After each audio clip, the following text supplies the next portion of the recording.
Hi guys, इस video में हम लोग बात करेंगे जो भी स्टूडेंट्स आप लोग अगर सीबीएसई प्राइवेट कैंडिडेट का फॉर्म का वेट कर रहे हो तो उसके बारे में मैं डिटेल में बताने वाला हूँ। और जो एग्ज़ाम 2023 का होने वाला है उसमें कौन कौन अप्लाई कर सकता है और उसकी रजिस्ट्रेशन प्रोसेस क्या होती है, आप लोग की डॉक्यूमेंट्स क्या रिक्वायर्ड होते हैं, सिलेबस क्या आएगा, एग्जाम्स कब कंडक्ट होगा, क्या एग्जाम सेंटर आप चूज कर सकते हो, वो सारे डिटेल्स के बारे में बात करने वाले हैं। तो जो भी स्टूडेंट्स अभी रिसेंट जो पेपर का रिजल्ट आया था 2022 का, जिसमें अगर आपका आरटी कई सब्जेक्ट्स में आ गए थे या एसेंशियल रिपीट आपके मार्कशीट में लिखा हुआ है, तो आप लोग एज अ प्राइवेट कैंडिडेट जो है अगले साल 2023 में बोर्ड एग्जाम देते हो वापस से। तो यहाँ पे कुछ स्कूल आपको ऑफर करते हैं कि आप जो है उनके यहाँ से रिपीट करो एंड वहाँ पे ही प्राइवेट का फॉर्म वो लोग भर देते हैं। बट अगर आप स्कूल नहीं गए हो और स्कूल नहीं जाना चाहते थे तो आप लोग सीबीएसई में दोबारा बोर्ड का पेपर दे सकते हो 2023 में by applying as a private candidate. अब यहाँ पे होता क्या है, जैसे कि जो बच्चे अभी कंपार्टमेंट के एग्जाम दिए हैं उनका रिजल्ट अभी अनाउंस होना है, वो 15 सितंबर तक आ जाएगा। अगर आपने कंपार्टमेंट दिया है तो जल्द रिजल्ट अनाउंस हो जाएगा आपका। तो अगर आपके रिजल्ट अनाउंस होने के बाद से रिजल्ट अगर आपने पेपर अच्छा नहीं किया या इस पेपर स्किप कर दिया या कंपार्टमेंट का फॉर्म छूट गया था, तो आप भी इस प्राइवेट कैंडिडेट के फॉर्म में अप्लाई कर सकते हो और आप केवल कंपार्टमेंट के लिए भी अप्लाई कर सकते हो या चाहो तो सारे सब्जेक्ट्स के लिए अप्लाई कर सकते हो।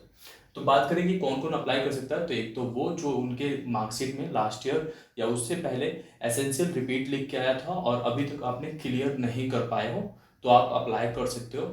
अगर आपका कंपार्टमेंट आया था और इस बार कंपार्टमेंट का एग्जाम नहीं दिया है या कंपार्टमेंट का एग्जाम दिया है बट अगर क्लियर नहीं होता है, तो आप भी इसमें अप्लाई कर सकते हो। अगर आप इम्प्रूवमेंट देना चाहते हो और बहुत सारे सब्जेक्ट्स में देना चाहते हो, मतलब सारे सब्जेक्ट में देना चाहते हो या दो से अधिक सब्जेक्ट में देना चाहते हो, तो आप भी अप्लाई कर सकते हो। एक सब्जेक्ट के लिए इम्प्रूवमेंट भी दे सकते हो।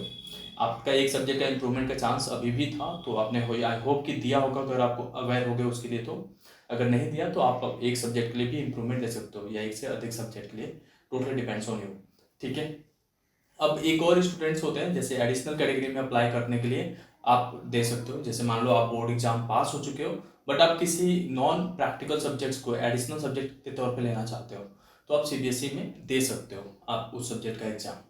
और उसमें से कई स्टूडेंट्स होते हैं जैसे लाइक जो दिल्ली कैंडिडेट्स हैं जो कभी बोर्ड एग्जाम नहीं दिए but they want to appear in class 10th और 12th, तो आप भी अपेयर हो सकते हो। बट आपको यहाँ पे नॉन प्रैक्टिकल सब्जेक्ट मिलता है और मोस्टली आर्ट्स के सब्जेक्ट्स होते हैं। तो आप डायरेक्टली सीबीएसई प्राइवेट के तौर पे अपेयर होना चाहते हो तो आप भी इसमें अप्लाई कर सकते हो। रजिस्ट्रेशन फॉर्म जो है इस मंथ के एंड तक आ जाएगा, सीबीएसई रिलीज कर देगा। तो आप लोग को अप्लाई करना होगा और कुछ ही दिन के लिए फॉर्म जाते हैं, मतलब 10 से 15 दिन के लिए ड्यूरेशन रहता है, उसके बाद लेट फीस लग जाता है। तो आप लोग को अवेयर रहना है, इसके लिए आप इस चैनल को सब्सक्राइब करके रख लेना। ठीक है। अभी बात करते हैं डॉक्यूमेंट्स इसमें क्या रिक्वायर्ड होता है। तो क्योंकि ऑलरेडी आप लोग सीबीएसई के साथ रजिस्टर्ड रहते हो, पहले से ही बोर्ड एग्जाम दिया हुआ है, तो आप लोग का कोई खास डॉक्यूमेंट्स यहाँ पे नहीं लगता। आपका एडमिट जो आपने लास्ट एडमिट कार्ड था ना, जो एग्जाम के लिए ले गया था आपने, वो एडमिट कार्ड की जरूरत पड़ती है। एंड साथ में आपका साइन एंड लेटेस्ट फोटो लगता है।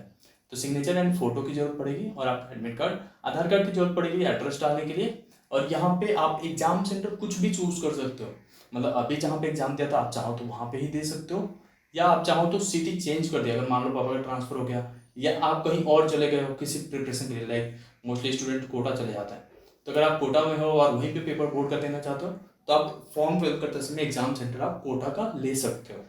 अब बात करते हैं आप लोग का सिलेबस क्या रहेगा सभी सब्जेक्ट्स का। तो उस सिलेबस के बारे में बात करें तो आप लोग का सिलेबस सेम वे होगा जो रेगुलर स्टूडेंट्स के लिए। और इस बार जो सिलेबस है वो 70% आ रहा है, मतलब 30% सिलेबस को कट कर दिया गया है। वो सिलेबस का लेटेस्ट जो भी चीज़ें हैं, लेटेस्ट सिलेबस क्या है वो मैं आप लोग को यहाँ पे प्रोवाइड कर दूंगा। तो आप लोग को किसी भी तौर पे किसी चीज़ के लिए परेशान नहीं होना, सारा चीज़ें आपको यहाँ पे मिल जाएगा। इन केस अगर आपको लगता है कि कोई चीज़ स्किप हो गया है मेरे से या कोई क्वेरी है तो आप कमेंट सेक्शन में पूछ सकते हो। आई होप आपको ये वीडियो इन्फॉर्मेटिव लगा होगा। Thank you so much.